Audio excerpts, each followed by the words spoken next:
रात को करीब 11 बज रहे थे। गांव के सभी लोग गहरी नींद में सो चुके थे। रात के सन्नाटे में एक घर के पीछे का दरवाजा खुलता है। दरवाजे से एक नई नवेली दुल्हन निकलती है और वही अंधेरे में एक नौजवान व्यक्ति खड़ा रहता है। उसको इशारे से घर के अंदर बुलाती है। दोनों कमरे के अंदर जाते हैं। वही कमरे में एक दूसरा नौजवान व्यक्ति लगभग अचेत अवस्था में पड़ा रहता है। दुल्हन पहले वाले व्यक्ति से कहती है, मैंने अपना काम कर दिया है, तुम अपना काम करो, इसे मार दो, इसका काम खत्म करो। तभी दूसरा व्यक्ति हाथ जोड़कर दोनों की मिन्नतें करता है और कहता है, मुझे माफ कर दो, मुझे छोड़ दो, तुम जो चाहो करो, मैं कभी भी तुम दोनों के बीच नहीं आऊंगा। उसकी बातों का कोई फर्क इन दोनों पर नहीं पड़ता है और तेज धार हथियार से एक के बाद एक वार करते रहते हैं जब तक उसका दम नहीं निकल गया। उसके बाद दुल्हन सारे गहने रुपए उस व्यक्ति को दे देती है और कहती है, तुम यहाँ से भाग जाओ। आखिर वह मरने वाला व्यक्ति कौन था? क्या रिश्ता था दुल्हन के साथ? जो व्यक्ति दुल्हन का साथ दे रहा था वह कौन था? क्यों दुल्हन ने सारे गहने और रुपए पैसे उसको दे दिए? इन सभी सवालों का जवाब पुष्पा देहाती वॉइस के इस एपिसोड में जानते हैं। स्टोरी में जाने से पहले वही छोटा सा रिक्वेस्ट आप सभी से है, चैनल को सब्सक्राइब और स्टोरी को लाइक अवश्य कीजिए। यह स्टोरी बिहार के गोपालगंज की है। वहाँ एक गरीब परिवार रहता है। परिवार के मुखिया राजनाथ, उनकी पत्नी, 2 बेटे, बड़ा बेटा राजेंद्र और छोटा बेटा चंदन था। राजेंद्र की शादी हो गई थी। उसके 2 बच्चे पिंकी और राजू थे। राजेंद्र के पिता इस दुनिया को छोड़कर चले जाते हैं। पूरे परिवार की जिम्मेदारी राजेंद्र के सिर पर आ जाती है। उसको अपने छोटे भाई चंदन की शादी भी करनी थी। चंदन के लिए यूपी के जिला चंदौली के एक गांव से रिश्ता आता है। साल 2011 मार्च महीने में सोना नाम की लड़की से शादी कर दी जाती है। उस समय सोना की विदाई नहीं होती है, गौना रोक लिया जाता है। सोना बहुत ही खूबसूरत होती है। परिवार बहुत खुश था। चंदन भी इतनी खूबसूरत बीवी पाकर बहुत खुश था। 1 साल बाद दुल्हन की विदाई का दिन फिक्स करके बारात वापस होती है। कुछ महीने बीतता है। तीज त्योहार आने वाला था। राजेंद्र कपड़े, मिठाइयाँ और फल लेकर अपने छोटे भाई चंदन के ससुराल जाता है।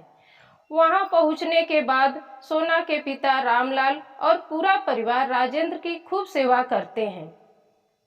राजेंद्र बहुत खुश होता है, लेकिन राजेंद्र को यह नहीं पता था कि इस खुशी के उजाले में काली परछाई काल बनकर उसके साथ साथ चल रही है और उसे निकलने का मौका ढूंढ रही है। राजेंद्र के छोटे भाई चंदन की पत्नी सोना का प्रेम प्रसंग अपने ही गांव के ओमकार नाम के एक लड़के के साथ था। दोनों का प्यार काफी गहरा था। यह दोनों एक दूसरे के प्यार में इस कदर रंग चुके थे कि कभी भी अलग ना होने की कसम खा चुके थे। इस वजह से सोना अपने पति चंदन और उसके परिवार से काफी नफरत करती थी। आज जब उसका जेठ राजेंद्र उसके लिए तीज लेकर आया तो उसे बहुत गुस्सा आया। वह बहुत परेशान थी। तभी सोना ने एक बड़ा ही भयानक षड्यंत्र रच डाली और राजेंद्र को खाना देते समय उसकी खीर में किसी तरह का जहरीला पदार्थ मिला दिया और राजेंद्र को खिला दिया। खाने के कुछ समय बाद राजेंद्र को कुछ अजीब सा महसूस होने लगा। राजेंद्र सोना के पिता से छुट्टी लेकर अपने घर के लिए वापस चल दिया। अपने गांव से थोड़ा पहले एक बाजार में अपनी बाइक रोका। वहां उसने थोड़ी शराब पिया। अब उसकी हालत और बिगड़ चुकी थी। वह अपने गांव के नजदीक था, इसलिए किसी तरह अपने घर पहुंचता है और घर के दरवाजे पर पहुंचकर गिर जाता है। तभी घर में से उसकी माँ आती है और अपने बेटे की ऐसी हालत देखकर चीखने चिल्लाने लगती है। आवाज सुनकर राजेंद्र की बीवी, उसके बच्चे, उसके छोटे भाई चंदन भी आ जाते हैं और जोर जोर से रोने लगते हैं। पूरे गांव में यह खबर आग की तरह फैल जाती है और राजेंद्र के घर पर भीड़ जुट जाती है। अभी कोई कुछ समझ पाता तब तक राजेंद्र का प्राण उसके शरीर का साथ छोड़ दिया। राजेंद्र का 6 साल का बेटा रोते हुए अपने पिता के हाथों को हिला हिलाकर उसे उठाने की कोशिश कर रहा था और बोल रहा था, पापा ऐसे क्यों सोए हैं, उठिए ना, देखिए पिंकी रो रही है, इसे अपनी गोद में लेकर घुमा दो, चुप हो जाएगी। यह देखकर सभी के आंखों से आंसू गिरने लगते हैं, लेकिन लोग यह नहीं समझ पा रहे थे कि यह सब कैसे हुआ। राजेंद्र की मौत का असली कारण लोग नहीं जान पाए, बल्कि उन लोगों के बीच यह चर्चा हो रही थी कि राजेंद्र शराब पीकर मर गया। लोग यही कह रहे थे, राजेंद्र को ऐसा नहीं करना चाहिए था, इसके इतने छोटे छोटे बच्चे हैं, आखिर इस शराब ने इसकी जान ले ली। राजेंद्र का अंतिम संस्कार कर दिया जाता है। समय अपनी गति से आगे बढ़ता है। परिवार के लोग गम के अंधेरे से धीरे धीरे बाहर आते हैं। नए साल का शुरुआत हो चुका था। साल 2012 मार्च के महीने में सोना के विदाई का दिन था। सोना अपने प्रेमी के पास जाती है और कहती है, मुझे ससुराल जाना है, मैं तुम्हारे बिना एक पल नहीं रह सकती, तुम कुछ करो।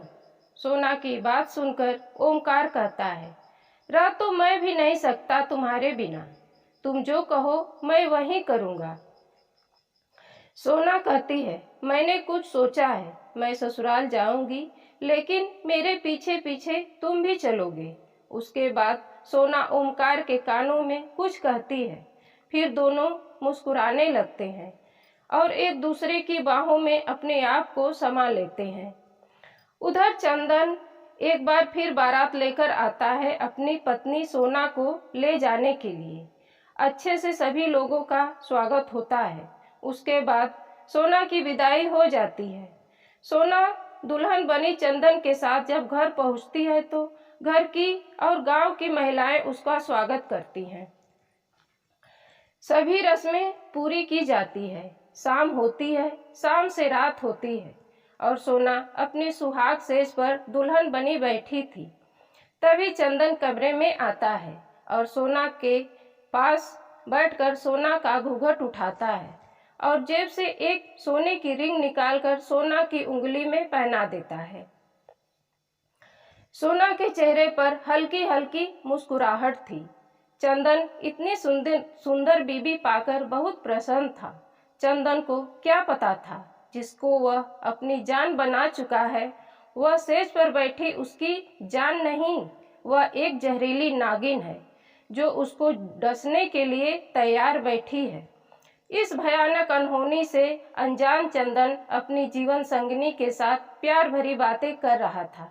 बात करते करते चंदन जैसे ही सोना को छूने का प्रयास करता है, सोना उसे रोक देती है और कहती है, ऐसे नहीं, मैं आपके लिए कुछ लाई हूँ। यह कहकर सोना अपनी अटैची खोलती है और शराब की बोतल निकालती है और कहती है, पहले आप थोड़ा पी लीजिए, उसके बाद हम बड़े शानदार तरीके से अपनी सुहाग रात मनाएंगे और एक यादगार पल बनाएंगे। सोना तिरिया चरित्र का प्रयोग कुछ इस प्रकार करती है कि ना चाहते हुए भी चंदन शराब को पी लेता है। उसके बाद सोना अपनी बातों की जाल में चंदन को फंसाए रहती है। कुछ समय बीतने के बाद चंदन की हालत बिगड़ने लगती है। उसका शरीर बलहीन होने लगता है। उसकी हालत यह हो गई थी कि वह देख रहा था पर उसकी जुबान से आवाज नहीं आ रही थी, उसमें कोई हरकत नहीं हो रही थी। वह आंखें खोले सोना को ही देख रहा था। सोना उठती है। उस कमरे का एक दरवाजा घर के पीछे के तरफ खुलता है। सोना दरवाजा खोलती है। गली में ओमकार खड़ा था। वह तुरंत कमरे में आ जाता है और दरवाजा बंद कर देता है। सोना चंदन के पास ओमकार को लेकर जाती है और कहती है, देख, यह है मेरा असली पति, मैं इसी से प्यार करती हूँ और इसी के साथ रहूंगी। चंदन में इतनी ताकत नहीं थी कि वह कुछ बोल पाए या कुछ कर पाए। तभी सोना ओमकार से कहती है, मैंने अपना काम कर दिया है, अब तुम अपना काम करो। इसे खत्म कर दो, इसे मार डालो। इसके भाई को तो मैं पहले ही मार डाली हूँ। यह सुनकर चंदन की एक टक ताकती आंखों में आंसू भर जाते हैं। सब कुछ साफ हो चुका था। किसी तरह पूरा जोर लगाकर अपना दोनों हाथों को एक साथ करता है और हाथ जोड़ लेता है, पर उसकी जुबान उसका साथ नहीं दे रही थी। चंदन हाथ जोड़े था और मानो उसकी आंखें बोल रही थी, मुझे माफ कर दो, मुझे मत मारो, मुझे छोड़ दो। मेरे परिवार में मेरे अलावा और कोई नहीं। मेरा ना रहने पर सब मर जाएंगे। तुम लोगों को जो करना हो करो। साथ जाना चाहते हो चले जाओ। मैं तुम लोगों के बीच कभी नहीं आऊंगा। लेकिन उस निर्दयी दुल्हन सोना को अपने पति पर जरा भी तरस नहीं आया और अपने प्रेमी ओमकार से गुस्से से कहती है, देख क्या रहे हो, मारो इसे। और वह खुद चंदन के दोनों हाथों को पकड़ लेती है। ओमकार की हिम्मत नहीं हो रही थी। तब सोना कहती है, अगर तुम नहीं मारोगे तो मैं अपने आप को मार लूंगी और तुम्हें फंसा दूंगी। जब इतना ओमकार सुनता है तो अपने पास से तेज धार हथियार निकालता है और एक के बाद एक वार चंदन पर करने लगता है और तब तक करता है जब तक कि चंदन के प्राण नहीं निकल गए। उसके बाद सोना अपने सभी गहने ओमकार को देती है और वहां से भाग जाने को कहती है। फिर थोड़ी देर बाद सोना जोर जोर से चीखने चिल्लाने लगती है। आवाज सुनकर परिवार वाले दौड़े आते हैं और चंदन को खून से लथपथ देखकर सभी की चीखें निकल जाती है। आसपास के लोगों की भीड़ लग जाती है। जब सोना से पूछा जाता है यह कैसे हुआ, तो वह कहती है, 5-6 लोग आए और इनको मारकर सभी गहने लेकर चले गए। सोना की यह बात लोगों के गले के नीचे नहीं उतर रही थी। तभी किसी ने पुलिस को फोन कर दिया। मौके पर पुलिस आई और सोना से पूछताछ किया। जवाब सुनकर पुलिस वालों को शक सोना पर जा रहा था, लेकिन वह कुछ बोले नहीं। शव को पोस्टमार्टम के लिए भेज गया। जब दूसरे दिन रिपोर्ट पुलिस को मिली तो शक पूरी तरह यकीन में बदल गया और सोना को थाने लाकर जब अपने तरीके से पूछताछ किया तब सोना ने सभी बातें उगल दिया। जब उससे पूछा गया ओमकार इस समय कहाँ है, तो उसने एक पार्क का पता बताया और बोली, वह वहीं मेरा इंतजार कर रहा है। मैं आज मौका पाकर निकल जाती और हम दोनों कहीं दूर जाकर अपनी जिंदगी बिताते। बताए गए पते पर पुलिस पहुंचती है और ओमकार को गिरफ्तार करती है। दोनों अपना जुर्म कबूल करते हैं। पुलिस संबंधित धारा लगाकर दोनों को जेल भेज देती है। दोस्तों, क्या यह हमारा वही देश है जहां कभी सती सावित्री ने अपने पति के प्राणों को काल के मुंह से निकालकर जिंदा किया है, जिसके आगे यमराज भी नतमस्तक होकर वापस चले गए। यह वही देश है जहां आज भी स्त्रियां पूजी जाती हैं। यहाँ नारी को देवी माना जाता है। यहाँ सोना जैसी स्त्री का होना एक कलंक है। मैं सभी की बात नहीं कर रही हूँ। कुछ हैं जिनका चेहरा कभी न कभी सामने आ जाता है। ऐसे लोगों से हमें सतर्क रहने की जरूरत है। दोस्तों, यह स्टोरी किसी का दिल दुखाने या किसी के भावनाओं को ठेस पहुंचाने के लिए नहीं सुनाई जा रही है, बल्कि आप सभी को जागरूक करने और सचेत करने के लिए सुनाई जा रही है। आप सभी सुरक्षित रहें और अपने आसपास के लोगों को सुरक्षित रखें।